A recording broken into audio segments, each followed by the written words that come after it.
Hi and welcome. In this tutorial I'm going to show you how to prepare your web testing lab using XAMPP and OWASP.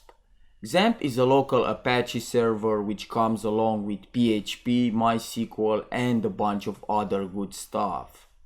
Basically allows you to run a web server on your local machine. And OWASP is a free open source vulnerable web application designed for beginners to learn web application security and hacking. So let's go ahead and download these applications by going to sourceforge.net and search for XAMPP and click the download button. I already downloaded the program, so I will skip ahead. But don't worry because the installation is very basic.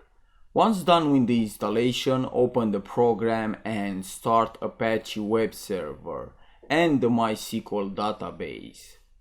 Now you need to go to XAMPP directory and look for htdocs directory. That's where OWASP web application is going to be installed. To download the vulnerable web application, search for OWASP and select the version, and then download the zip file. So again, I will skip ahead.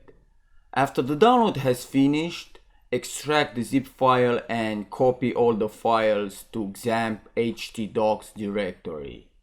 Now open your browser and go to 127.0.0.1. You may need to reset the database by clicking Reset the DB link if there is a database error.